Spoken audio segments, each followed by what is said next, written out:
I'm a wee bit brain dead today because we've been on a double workout recording schedule again to record all of the new workouts. We're actually releasing a program for Black Friday. I'm really sorry, it's not an app program. It's an external to app program, but it's called the Holiday Shred. It's really just for people who don't have access to ongoing programs the way you guys do in the app. It's just a way that they can keep their progress over Christmas. Um, it's just a mixture of 30-minute workouts, strength training workouts, 15-minute strength training workouts, and 20-minute body weight workouts. So, and then just meal plans, just for people, like I said, can't stay consistent as you lot can over the Christmas period. And we're opening it for Black Friday this Friday, I think. So we've been recording all the workouts for that, and it's been insane. So I always come to the end of a Tuesday with all of my meetings and coaching calls and workouts, and I'm just like, oh, I literally, my batteries are drained by the time I get to here. So if I'm stumbling over my words a little, that is why. But you know me, I'm never short of a conversation. So hopefully we'll be fine. Right, let's get going. I have already hit record, so that is good. So anyone who actually is watching the replay will have just caught me mid-conversation and wondering, what the hell is she talking about? Right, let's get going. So Juliet Sask has the first question, and she says, I'm feeling pain in my knees when I do lunges lately. Is there something I can do to help that? Also, my sciatic nerve or something has started hurting in my right hip when I walk or do squats. What could be causing that? Juliet, old age. I hate to tell you. Sore knees, sore hips, sore nerves, old age. Yeah. I mean, it could be that you have some kind of repetitive strain, potentially. It could be that you do have some kind of injury, or it could really just be old age. One of the things I always say whenever things start to hurt is you just have to try to work around them. I don't have an answer for you. I know that I have, like I always talk about, gluteal tendinopathy in my left hip, which kind of burns, which is due to estrogen declining in menopause, causing inflammation, causing systemic inflammation. The only thing that I found to help that has been microdosing a GLP. Also, I'm on testosterone and HRT. So triaging the testosterone, the HRT, and the microdosing GLP-1 really has helped with practically every pain that I have in my body. But the other thing that you need to consider is it could be some kind of repetitive strain, depending on how many lunges and things you're doing, which if you're following one of our programs, you're not going to be doing a hell of a lot of lunges, to be honest. So it's probably not that. But the only thing I can say is if it's really causing a lot of pain, like sharp pain, then you'd be better to choose a different exercise. So you've said lunges and your hip is hurting when you do squats.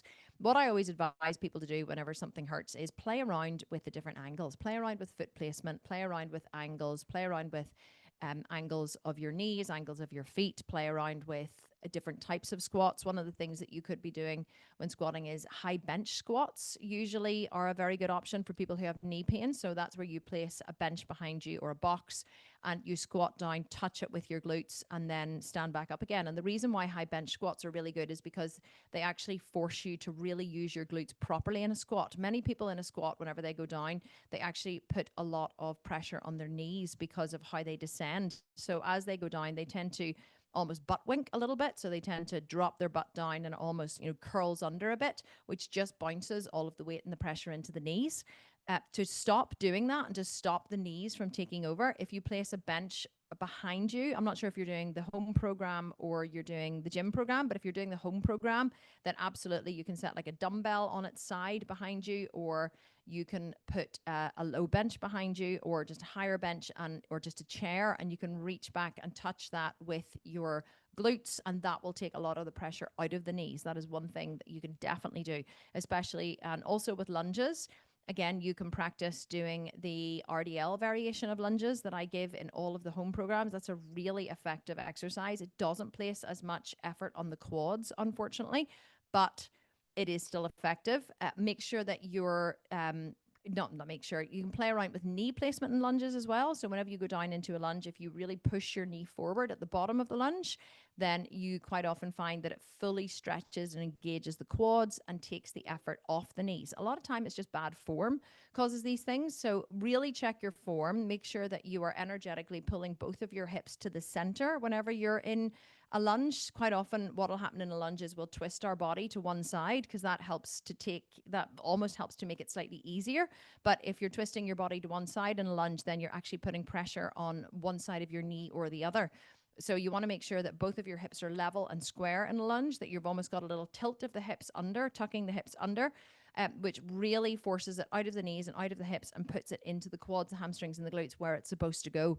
So any pain whatsoever, check your form first. That's always the first port of call. Check your form, make sure your form is good, and then lighten up your load potentially, play around with angles. There's always something that you can do. I always say to people, if you can sit on the toilet or you can sit down on a chair, then you can squat to that level. So maybe you're not going quite so deep in your squats. Maybe all of your squats are now becoming high bench squats where you're touching back with your glutes and then standing back up again. It doesn't always have to be the full ass to grass squat in order for it to be effective. And if you can't squat and you can't lunge, but you can do a half squat is better than no squat. So play around with angles, play around with the different types of exercises and see does that help. That's really the only thing that I can, that is the only thing that I can advise. Right. What else have we got going on here? Let me see. Laurie's asking, for this next competition, since it's Buns and Guns, if the pictures are the same poses for butt camp, how do you judge the guns? I'm very pleased with my results for butt camp and I have no regrets. I gave 110% yesterday and I won on so many levels. Can you explain what criteria is needed to place in the top 10? How far can you bend at the waist to stick out your butt? I watched the videos and practiced, but I didn't think bending over was evidence of glute growth. So I just did a more natural pose. Is it about weight loss? So no, Laurie, let me explain what happened with the judging in Buns and butt camp, because a lot of people have been asking, because there was a couple of really incredible looking transformations that didn't make it into the top 10. And I'll tell you how the judging was done for butt camp. So what we initially do is I initially do a run through whenever the entries come in. There was over 300 entries, I think about 350 entries. So I will do an initial run through of all of the entries and I do the first cull. So I take out all of the ones where really there has been no significant change, because let me tell you, right? Nobody here, of course, but there are people who send in their photos who clearly have not done the program. And I look at them and I'm like, there is zero difference between the before and after. And sometimes I'm like, which one is even the before? And I imagine that they probably just want to enter the competition for their own personal gain, if you like. For it's like, I finished the challenge and I'm entering the competition, even though I know I didn't follow it 100% or I didn't do the meal plan or whatever. It's for my own sense of completion. I want to enter it. I totally understand and I totally get that. But there's no point in me wasting the judge's time with those kinds of entries. So whenever I'm scrolling through the 350 entries, I immediately look for the ones that have the best transformation. But here is how we judged it this time around. So I whittled it down to about, I had about 58 out of the 350 that made it to the judges. But here's what we did. I only sent the judges the back photos. I didn't send them the front initially. So the judges did not get to see the front or the side photos. They only got to see the back photos. Now, the reason for this is because it's butt camp. So we wanted to judge only on the transformation of the glutes, because it wasn't butt and ab camp or butt and bun camp. It was butt camp. So the only photos that we were going to be sharing, the only photos that we were going to be showing to the world were, and the only reason why people would buy this program is because they want to transform their glutes. So that's all that was judged. So then once the judges had whittled the top 58 down to, I think there was about 23 they had whittled them down to. And Laurie, just FYI, you were in the top 23, so I'll tell you that. But once they had whittled it down to the top 23, then it became sudden death, right? Then it became battling it out for who made it to the top 10. And what again they judged. So then what they judged on was the back and the 2 side photos. I didn't even send them the front photos because I didn't want them to look at the front photos because it wasn't butt shred, it was butt camp. So what we were looking for was the biggest change in the glutes, not necessarily the most shredded, but the biggest change and the biggest transformation in the glutes. Now here is the bottom line. People who wore different colored bikini bottoms, who put on their tan, who put on a pair of heels, who practiced their posing to arch their back and lift their glutes, had a better looking transformation. Whether that transformation was as good as someone else's who didn't do that, we don't know, because all we can judge on is the photos. So that's the thing that you have to remember. You're not standing on stage where we're going, okay, front pose, okay, quarter turn to the right, quarter turn to the back, quarter turn to the left, which is what happens on a bodybuilding stage. We're not judging like that. The judges don't get to assess every single side of the physique. They're simply looking at a photograph. So the photographs have to show a transformation because that's what the judges are looking for. They're looking for who made the biggest transformation. And that's why we teach you how to stand in the after photos so that you can properly show off your work. Because there are many people who stand on a bodybuilding stage who have a better body than the winner. But what happens is the winner is the person who has the whole package. That's how a bodybuilding show is judged. It's not just on body. It's not just on muscle mass. It's not just on one particular criteria. It's who has the whole package. And on a bodybuilding stage, it's who has the most flawless posing, who was able to, turn and show off their glutes the best. Like whenever you do a walk in a bikini competition and you walk away from the judges, there's the girls walk to the front of the stage and then they turn around and they walk back. That walk is so important. You have to learn to cross your feet and walk really slowly and with the cross and keep your butt stuck out the whole time so there is no jiggle. So you might have the best butt on stage, but if you walk away from the judges and you have not practiced that walk and your butt jiggles, you are not coming in first. That's how unfair it is. They are looking for the body, the muscles, the package, the posing. They look and judge you on your jewelry, the color of your suit against your skin tone, your hair, your makeup, like everything. It's the complete package is judged. So that's what we look for as well in our competitions. We look for who made the biggest transformation, the biggest overall transformation. So the reason why some people who looked like bodybuilders in their after photos didn't make it into the top 10, and some of the judges did have them in the top 10, but the reason they didn't make it into the top 10 was because their transformation wasn't as good. They had the muscle mass under there. They lost some body fat or significant body fat, but they almost dressed up too much. You know what I mean? It was like, whenever the judges looked at it, it was almost like, I don't know what about this is real and what's not. Does that make sense? Because it was the after photo was so tanned, so bling, so posed and held together that it was like, I don't know how much of that they did actually know how much of it was just posing. And there were 2 people in particular who didn't make it into the top 10 because some of the judges were like, it's just too posed. And then some of the judges had one of the contestants in first, and then one of the other judges had the same contestant in 9th once they got to the top 10. And they were like, this person does not deserve to be in first because the transformation is not as good because she's arching her back so much that actually she's just making her glutes look better. So ultimately, I believe the winner of Butt Camp was a very, very worthy winner because she wasn't over posing. She wore different bottoms that really accentuated her glutes and made them look amazing. But she had an enormous transformation all over her body. And I'm actually glad that I didn't show the judges the front pictures because once I then went and looked at the front pictures, I was like, shit, there are some of them that had, no matter how much you say, you're not going to be swayed. Once you see someone's front pictures and you see their stomach is like massively decreased, you can't help but go, oh my God, like that's amazing. And then you forget that it's butt camp and we're judging on glutes.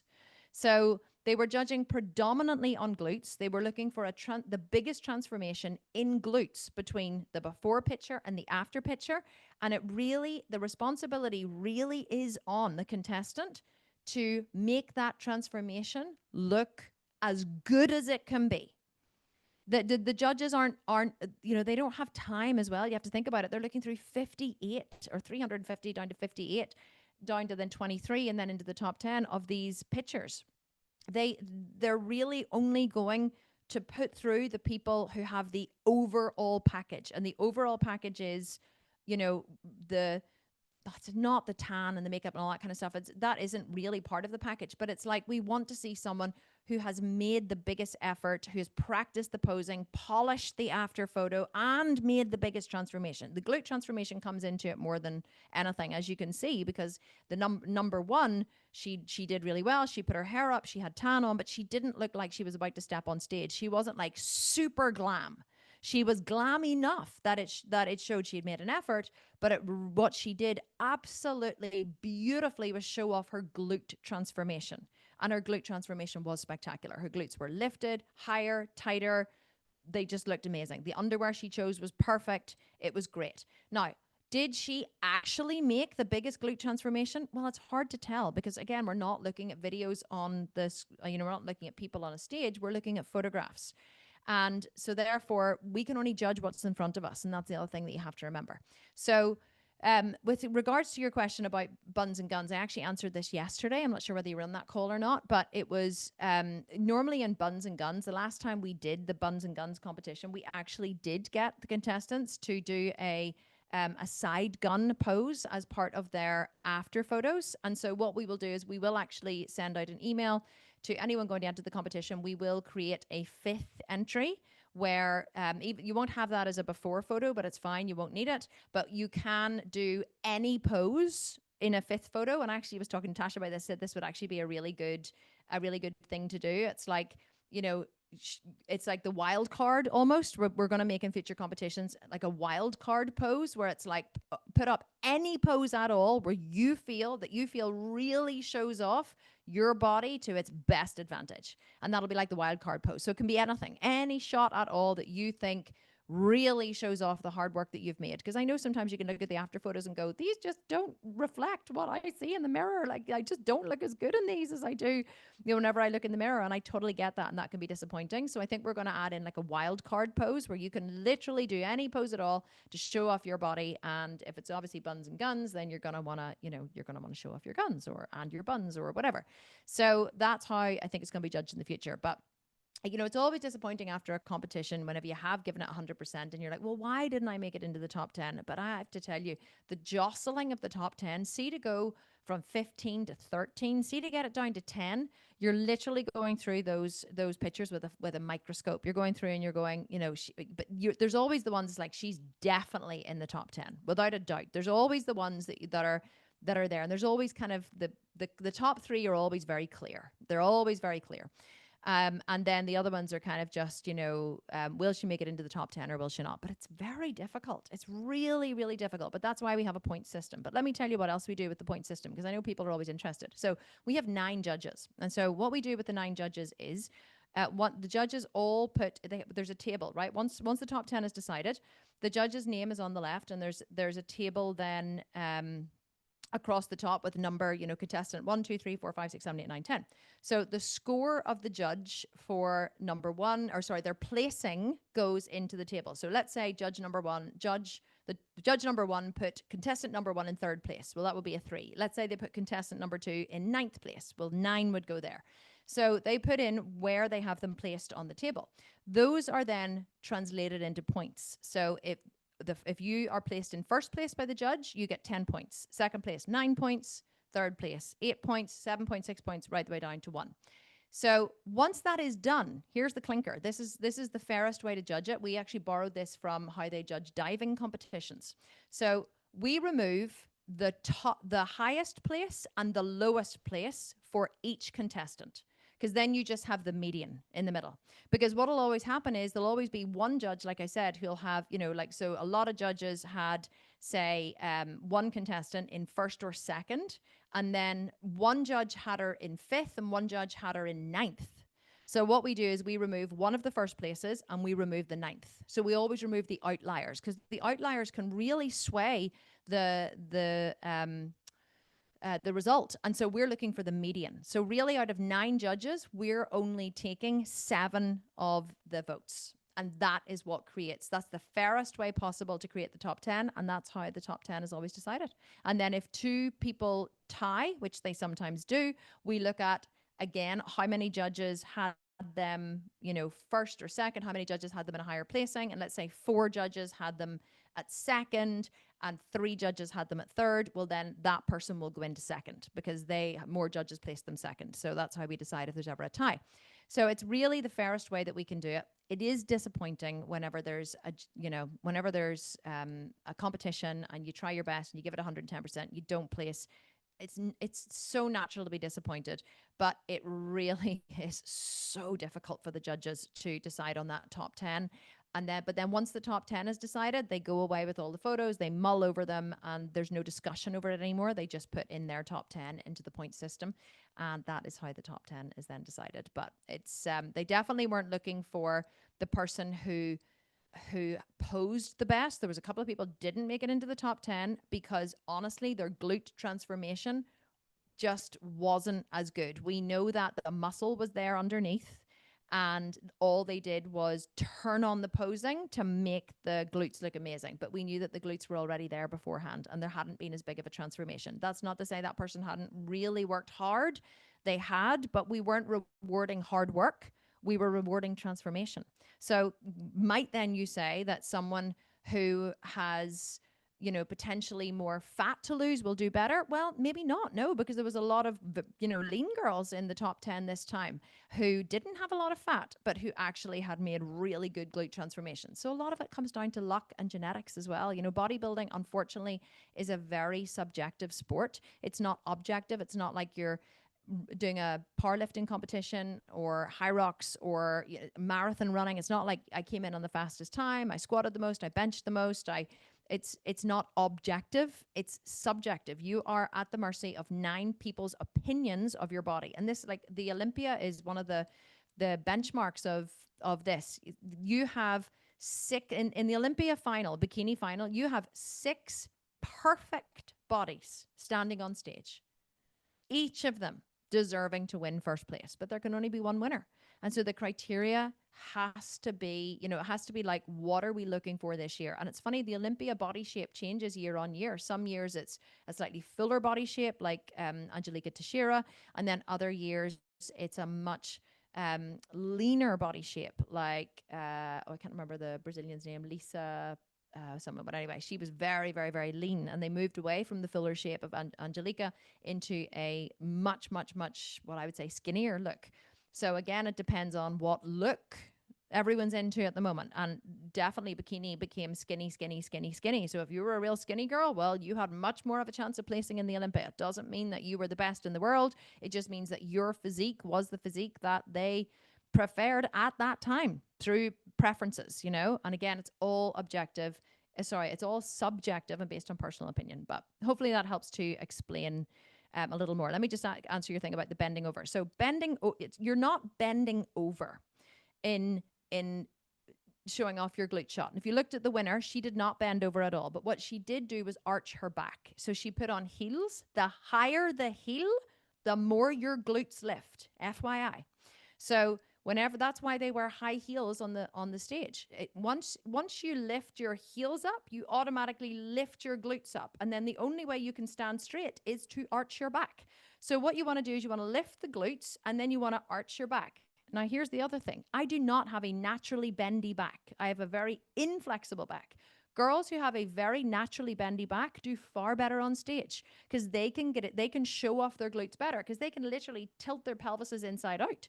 It's like years ago, women used to wear a bustle, like a big hoop at the back of their skirt. It's like that. So girls who have a naturally bendy back don't have to work as hard to show off their glutes. And so if you don't have a bendy back, then you maybe do have to bend over ever so slightly and then lift your upper body up and back. There were some people who really were bending over and they didn't place. Like they were literally bending over. You're not bending over. You are lifting your glutes, arching your back, and then trying to lean back with your shoulders to square off your shoulders at the top. But again, all of this takes practice, and posing is such hard work. Like, it really is. If anyone wanted to win the competition, like if I was in it for $10,000, I would be practicing every single day. When I was standing on stage, I used to practice posing every day. Just as part of my training routine, I used to practice it in the gym, I practice it at home. And even now, like, my body just naturally moves into the bikini poses because I'm so used to doing it, moving them, moving around, taking photos. And so you just have to practice, practice, practice, practice, practice, practice. Again, try on loads of different heels. Should I wear these high heels? Should I wear these lower heels? What about this shape of bikini bottom? You have to take photo after photo after photo. Does this shape of bikini bottom suit better? Does this G-string show off my glutes? Would I be better with a Brazilian cut? Again, this is what we have to do for the stage. We have to go Brazilian cut or filler cut or micro cut. What size and shape of bikini is going to suit my particular glutes? Because all of us have different size and shapes of glutes. This is what I would be doing if I was in a competition for $10,000. I would be literally every day of the 8 or the 4 weeks, I would be figuring out all of the different ways to make myself look amazing. And that's just part and parcel of what it means to be in a competition. Unfortunately, I'm so warm. It's in here today. I don't know why. I think this radiator must have come on. So I'm just going to take off my hoodie. So that is genuinely what is required to win a competition, any competition, not just one of ours. We can tell the people not only who have practiced, who have paid attention, who have tried on different, G-strings, all that kind of stuff. It's like the competition doesn't end when the competition ends. The competition ends when you have submitted your after photos, your before and after photos, and when you have put together your full package. And the other thing that's so important is make sure your photos aren't tiny in your screen. So one of the things I will say, Laura, I'm going to just say it here if that's okay, because it's nothing bad, but your photos were actually really small in the frame. So I remember I actually looked at yours. I was like, is Laurie really tiny, or are her doors in her house enormous? And then I was like, probably both, right? Because then I was like, the door handle's there, but like there's this enormous amount of space. And I was actually doing like a perceptual, trying to figure out, were the doors in your house just enormous, which they are, but I know you've also said that you're small. So you did not fill the frame. Like, you were very small in your frame. So in order for us to see you, we had to like zoom right in, which then blurs the images slightly. So you want to make sure that your before and after photos are positioned correctly, that they're positioned. Like, if you look at all of the photos of the winners, their before and afters were exactly the same size and perspective in the photo. And so, no, we did cut off the legs to just make them look more symmetrical whenever we release the final photos. But so many times someone's before photo will be massive and their after photo will be tiny. So there's no perspective. They don't even so the judges are, if you imagine, they're going before, after, before, after, before, after. They're looking back and forth. They start at the top. They go, shoulders, back, waist, glutes. And if they have to go, hang on, let me zoom in here. Like, you're making it harder for them, if you like. Don't make it hard for the judges. Make it really easy for the judges to see the transformation. And if, make sure your photos are positioned correctly within the frame. And that's going to give you a far better chance of placing. And also make sure that your photos are the same. Make sure that your before and after photos are uniform. So before and after front, before and after back, before and after side. Make sure that they're all positioned so that you're the same size in each, that you're the same perspective in each. You know what I mean? Like, and that's just where people fall down. There's sometimes women have made really good transformations, and I look at the photos and I go, oh, that is such a pity, because she made a brilliant transformation, but her photos are horrendous. And it's not up to us to go in and reposition the photos. It's not up to us to go in and cut them apart and resize, and that's not my job. And so if the photos that you've submitted are terrible and I wouldn't be able to use them in promotional marketing, it's hard for me to put you through. Like, your transformation would have to be off the charts incredible for me to actually go to the effort of resizing someone's photos for them. But if it isn't like off the charts incredible, I'm not going to go to the effort of, I'm not going to put in the work for the contestant, which is what happens a lot as well. So, and then interestingly, we still get people who submit separate befores and separate afters. We still got people with their before photo on the left and their after photo on the right. Like, it's astonishing how many people just didn't read the rules. I send them through to the coaches sometimes, and I'm like, oh, I have to just send you the bloopers. We call them the bloopers. And we're all just like, did these people not even read the rules? And we honestly think that they didn't even download the rules. They just winged the photos through. And that's why I don't waste the judges' time with those photos. You know, there's, I would say 10% of the photos, a good 35 to 40 photos were literally just defunct. They weren't even, they were just wrong entries, incorrect entries, separate before and afters, before on the left, after on the right, perspective completely off. Some of the photos were so dark and blurry we couldn't even see the people. So, you know, yeah, that's how you win the competition. That was a really good question. Thank you for asking it. Right, let me go on and see what other questions we have. Not that many in here today. So if you have a question, ask it in the chat here, guys, because there isn't that many in here today. Marie is saying, this is not a question, just an observation. You and your, I think she means team maybe, are you and you're so patient. I don't know how you do it. Truly patient. Marie, I know what you're referring to. And let me tell you, from years and years and years of running this company, in fact, I'll tell you the story. I'll tell you why I'm so patient, why I teach the team to be patient. Because I remember when I first started bodybuilding, I got a coach, Curtis, who was Laura Hutchinson's ex-husband. And I went to Curtis and I said, I want to do a show. I knew nothing about bodybuilding. I knew nothing about training. I knew nothing about lifting weights. I knew nothing about exercises or exercise, progression or muscles worked or nothing about calories and macros. I remember him saying to me, what are your macros? And I went, what do you mean? And he said, what are your macros? I said, proteins, carbs, and fats. And he said, yeah, I know what they are, but like what's your percentage? I was like, Curtis, I don't even know what you're talking about. What are you talking about? My macro percentage? Like, I had no idea. And so he said, well, so he started to explain it to me. You want to make sure you're having like at least 30% of your macros are coming from protein, 40% from carbs, 30% from fat. I said, oh, right. Okay. I get you now. So then he sent me through a plan to follow. And the plan had, nutrition advice and whatever. And it also had supplements and this kind of stuff. And this is the thing that I always remember. So I said to him, I went and bought everything that he told me to buy. So I bought L-Lutein, I bought BCAAs, I bought creatine, I bought all of the things that he said, all the supplements he said to buy. So whenever the creatine arrived, whatever one I had chosen, I read the back of the packet. And the back of the packet said, start with a loading dose of, can't remember what it was, 10 milligrams a day for 1 week, and then drop down to a standard dose of 5 milligrams. And I messaged Curtis and I said, got him a creatine. It says here that, I'm about to start my loading dose, I said, but it's different to what you told me to take. So I just want to make sure that I'm on track. And he said, what do you mean a loading dose? And I said, a loading dose. It says on the back of the packet that I have to take a loading dose. And he was like, no, that's bullshit. You don't need a loading dose. Just take what I told you to take. I was like, okay, are you sure? He said, yes, I'm 100%.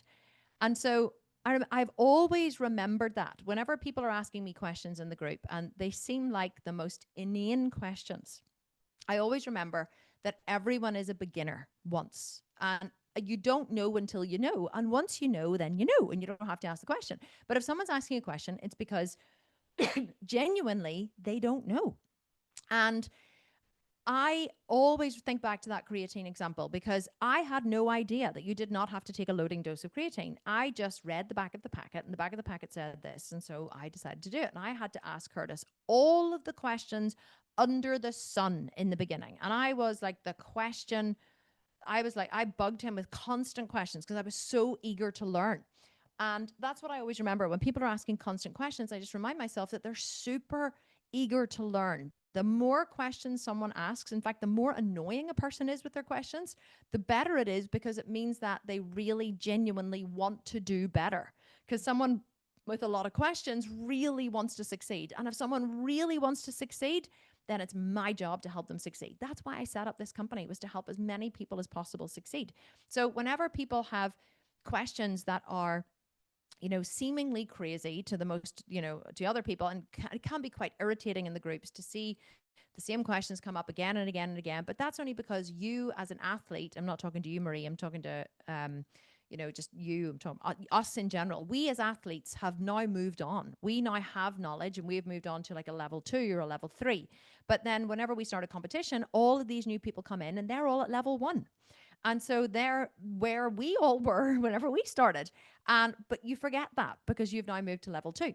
So it can be very easy to remember that everyone is a beginner and there are no silly questions, and that certainly it's my job and it's the coach's job to support people as they get started on their journey. And so that's why we just have the most incredible amount of patience. I mean, don't get me wrong, sometimes we do have a wee tee-hee with each other, like, oh my goodness, like we are like, did this person even read the PDF? I think the biggest thing that gets me though, but I do understand it as well. The biggest thing that gets me, I suppose, is people who don't watch like the instructional videos. Like I recorded some pretty in-depth instructional videos for the strength and the cardio, but rather than putting in the work to actually watch them, people would just prefer to ask questions in the group. And so that could bug me if I let it, but here's why it doesn't. Because sometimes people want to connect with the community and they don't want to go and watch an instructional video. They actually want to ask a question in the group, especially for new people.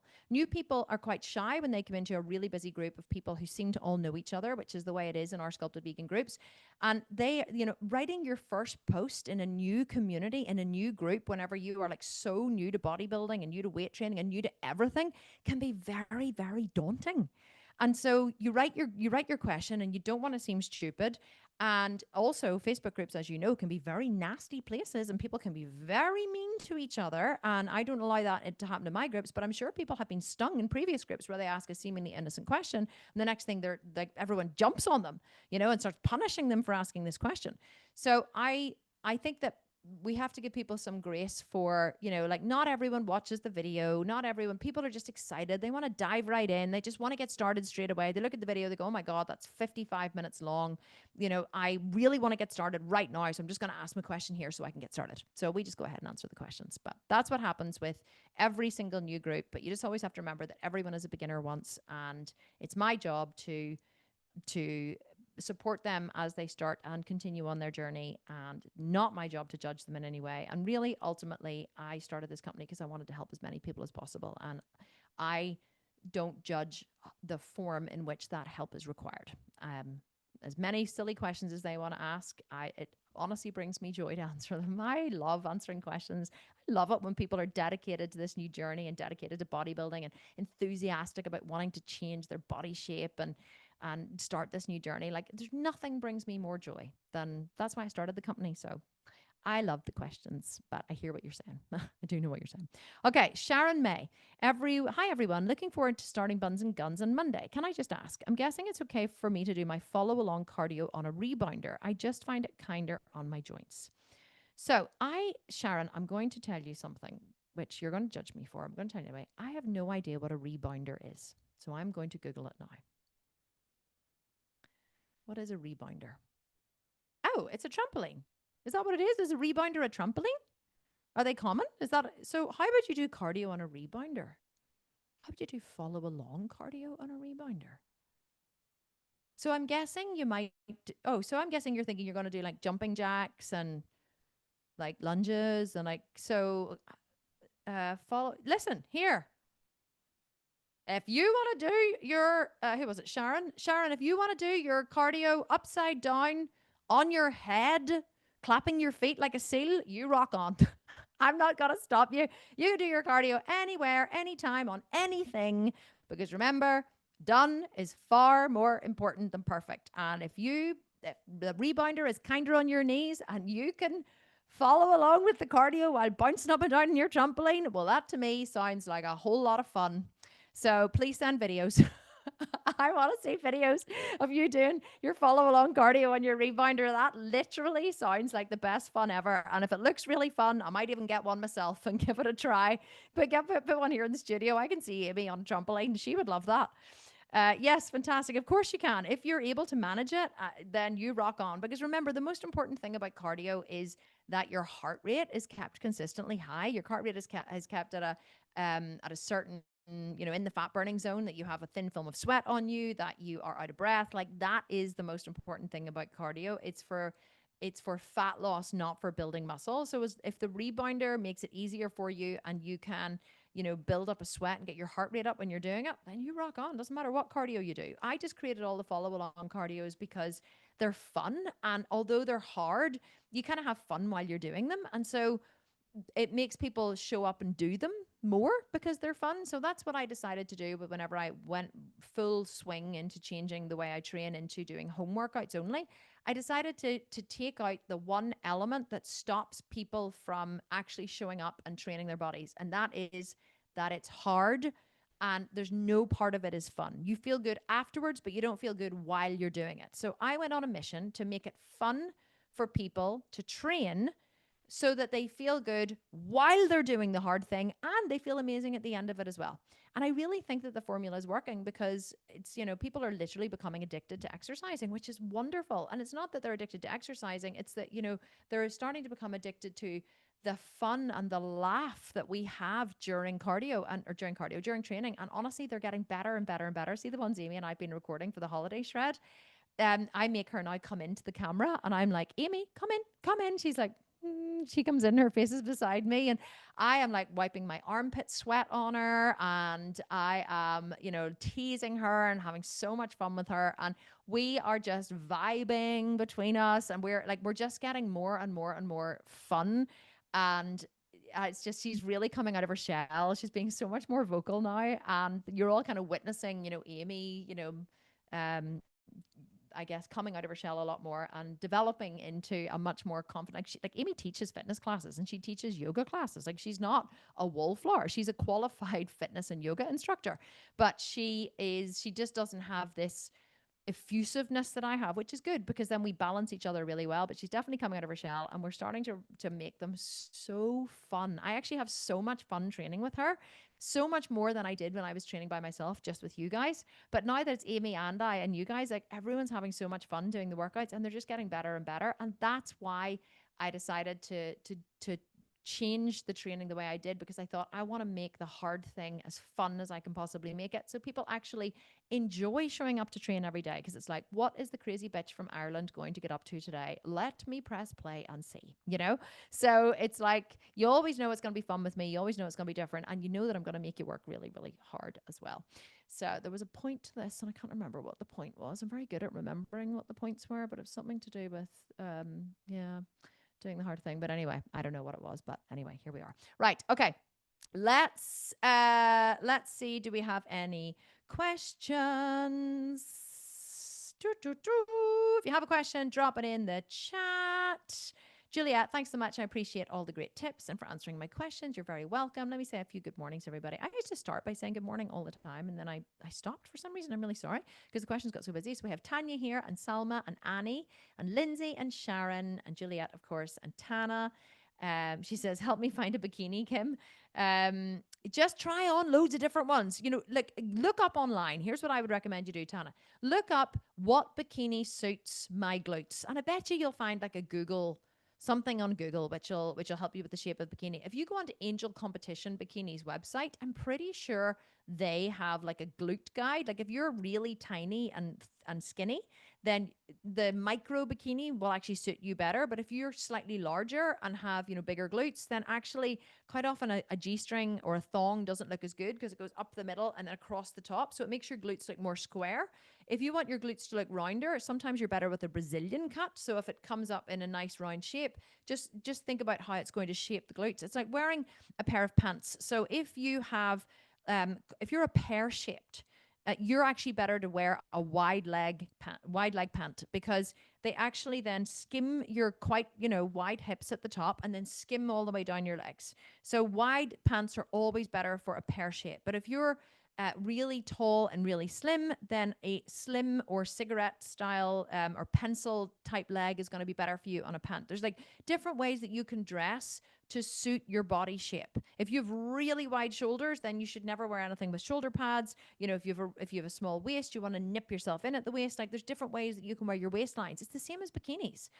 You just like you would dress to suit your shape, then you have to put your bikini on to suit your shape. I do not suit, although my chest is not as muscly anymore now, which is good, but I don't suit V-necks. I never have. So whenever I suit a like a slit neck almost, and I don't suit round necks at all. For my shape, for whatever reason, I suit something which is wide at the top with like a slit neck at the top and then kind of comes more down to give me more shape, because I would be a natural pear shape. So I dress for my shape. And you should be dressing for your shape too, but you should also be dressing your glutes for their shape. I suit a Brazilian bikini. Whenever I shop for a bikini, I never choose a thong. I always choose a Brazilian cut, because my glutes, because of the way I'm shaped, would tend to hang down a bit more and wider because I'm a natural pear shape. Also, I'm quite thin, so my glutes take on the natural butterfly shape that they are. I don't have a lot of fat to pad them out. I never had fat on my butt ever. I was never blessed with a lovely big fat butt. So I never had that bubble butt that some women have. So whenever I dress my glutes, I dress them always in a Brazilian cut bikini, because the Brazilian cut bikini doesn't make the bottom bit is quite voluminous on my glutes. And so the Brazilian cut bikini balances the shape. It gives me more on top and balances out the bottom. So you really have to think about what cut of bikini suits your glutes. And if you don't know, we'll take loads of pictures of your butt and figure out what shape your butt is, right? Is it round? Is it square? Is it triangle at the bottom? You have to figure out what shape of bikini suits your glutes. And that's what you should be wearing in your after photos, especially if you're in the running for $10,000, which is a pretty significant amount of money. Okay, I don't own any heels. I have never walked in heels. Okay, Laurie, that is not an excuse. I don't accept that. I'm sorry. You're going to have to buy a pair. Go to the charity shop, or, you'll find one in a local charity shop. They don't even have to fit, right? You're not walking in them. You're just standing in them for a photo. Go and buy a pair of $2 heels from a charity shop and get them on and stand in them. That's all you have to do. You can even put your hands on the wall while you position yourself, while you lift your glutes and get yourself into position. And then you can take your hands off the wall and spread them wide and take your photo. Okay. So no excuses. I'm not accepting that shit over here. Definitely not. You're telling me what a rebounder is. A small trampoline, Juliet is saying. I've done some of the cardios on mine and get off when I can't do the moves on it. Oh, that's good. Yeah, okay. So I'm liking the rebounder. I'm definitely, my husband bought one of those. I just thought it was called a mini trampoline. Trumpet, I think we call it here. I'm pretty sure in the UK it's called a trumpet. So he bought one and it arrived in our gym and I was like, what the fuck is this? And he was like, and it was pink. I said, what are you doing with a pink trampoline? He said, it's really good for your lymphatic system. I'm going to jump on it every day. Please tell me you're not. Please tell me that you were not going to jump on this trampoline every day. He did for about a week, I think. He would go into the gym and he would do his gym workout in the morning and I would find him jumping on a trampoline. The things that man does, honestly, he's into health and longevity at the minute. And so everything that he's doing is for supporting health and longevity. And I was like, seriously, no. So I think it lasted about a week. So I think we still have one somewhere in the house. But I don't know that I think if Ryan saw me leaving the house with the trampoline, with the trumpet, he might be like, ha ha, you say, don't think I would ever live that one down. Right. Salma, for the water intake, can you sometimes substitute it with sparkling water or plain green tea? Yes, green tea is amazing for you. Packed with antioxidants, really good at fighting free radicals. Drink as much of it as you want. Sparkling water, yes, of course, sparkling water has no calories whatsoever. So you can load up on the sparkling water, drink as much of it as you like, throw a wee squeeze of lemon or lime in there, and it'll seem like a cocktail. For the protein shakes, can we sub with store-bought, ready-made protein shakes, such as muscle milk or pure protein, for example? Or is it best to follow along with the shake recipe from the program instead? So you can, yes, as long as the macros match. That's the biggest thing. So, or as long as the calories match. I have, there's very few of those store-bought protein drinks are vegan, so I've never really drunk them, but I do pick them up and look at them occasionally. I have found that in a lot of them, the calories are quite high for the amount of protein that you get. So that's the only thing that you have to look out for. And also they can have a lot of fillers and preservatives and that kind of stuff in them, which may or may not be important to you, if you don't want to drink that kind of stuff. I do find that you have much more control with the protein powder. But what you want to do is you want to look at the overall calories and the overall protein. So in our protein shakes, for example, you're going to be getting, for example, 22 grams of protein per 30 grams of serving size, for example. So you want to look at that and say, sorry, not for serving size, 22 grams of protein for 89 calories in a scoop of protein powder. So you want to look at that and you want to say, okay, how many calories am I getting from my grams of protein? Sometimes you'll look at it and you'll see there's 150 calories and there's only 15 grams of protein. Sometimes there's 150 calories and there's 20 grams of protein. You might go, oh, well, that's great. 20 grams of protein. That's nearly the same as the 22 grams or 21 grams of protein. But it's not really, because it's almost double the calories. So that's the other thing that you have to look at. So if the calories are, so let's say you say, well, I'm only going to drink half of it. So I'm only going to get 75 calories. Or let's say I'm going to drink 2/3 of it, and that's going to give me the same amount of calories. But then you might be very low on protein. So really, it only matters that you match the calories. Really, that's really the only thing you don't want to go over. But as long as the calories match, and as long as it's got some protein in it, if it's more convenient for you and it helps you to stay on track, then rock on. No problem at all. The best thing to do for best results is to follow the plan. But if buying ready-made protein shakes for convenience, or just because you prefer them, keeps you on track, then you do whatever keeps you on track. That's always much more important than being perfect. Okay, what else have we got? Love your bikini tips. Bikini tips so helpful, Tana is saying, and Salma is saying okay, and Dre is saying in Brazilian it's called a cheeky bikini bottom. Oh, it's not interesting. It's not called a Brazilian bikini bottom because of course the Brazilians probably wouldn't call it the Brazilian bikini bottom. Of course, makes sense. So there you are. So that's it for today, guys. I didn't actually realize the time. I was thinking, oh, we haven't really been on for very long, but we have. We've actually been on for an hour. Well, just under an hour. So yeah, so good to see you all. Thanks so much for being here. Thank you for your questions. I'm excited to see so many of you doing Buns and Guns. It's great to have another wee challenge in the app. And can't think of anything else that I need to share with you, or anything else exciting. Oh, I do have something to share with you. Housekeeping. I am going to take 2 weeks off over the holidays because I haven't had any time off in a long time. So actually, do you know what? I'm going to be taking 3 weeks off, but I'll probably get someone to cover my coaching call so I'll be away skiing from the 13th of December to the 20th of December. This program ends on the 14th of December, I believe, which is a Sunday. And so so the program would be finished by then, actually. So if I can get someone to cover the coaching call on the Tuesday, I will. But unfortunately, I don't have Laura anymore, or Vanessa. I don't have anyone to cover the coaching calls.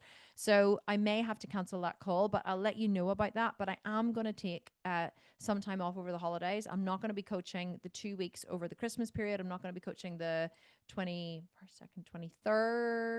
I'm not going to be coaching the 23rd of December, and I'm not going to be coaching the following week afterwards because I'm going to take some time off to spend with my family, because I've been on an insane coaching and recording schedule for a long time now, and I need a break, and you guys need a break as well. Just, take a break and keep training over Christmas, but take some downtime and enjoy time with your family and your friends. So I'm just giving you a heads up that is coming in December, but I will let you know about the call on the 14th. Not the 14th, 15th, it'll be the 16th, I think, 13, 14, 15, yeah, 16th. I'll let you know about that call ASAP, but definitely the week after that, the 2 calls will not be available, unfortunately, but we'll be back fighting with our next challenge in January. Actually, just to update you all, the next challenge in the app is going to be butt camp. Because you guys haven't had butt camp yet, and we decided to go straight into Buns and Guns. So we are saving butt camp for January. Next challenge is going to be the 8-week butt camp in January. It's going to be starting 5th of January, and it's going to run for 8 weeks. And it's going to be absolutely amazing, and you're going to love it, because it literally was one of the best challenges that we have ever run. And you're going to have the same format as Buns and Guns. We will upload all the recipes so that you can put them into your meal plan and check them off every day, but we'll also give you the PDF downloads as well, so you can download them and keep them forever. So that's all for today. Hopefully you enjoyed this session, and I will see you all next week, I guess. Same time, same place. Have an awesome rest of your week. Good luck for your first week in butt camp. Keep writing in the group. Hopefully the app will be back online soon, because mine was like, I can't, like what mine says. Something went wrong. Try again. I can't even get into the app. So hopefully it's going to be resolved. Oh, there. Look, it's loading now. Yay! Okay, must be back online. Woohoo! Okay, there we are. Look at this. Ta-da! We're back on. Oh, no, it says my membership is inactive.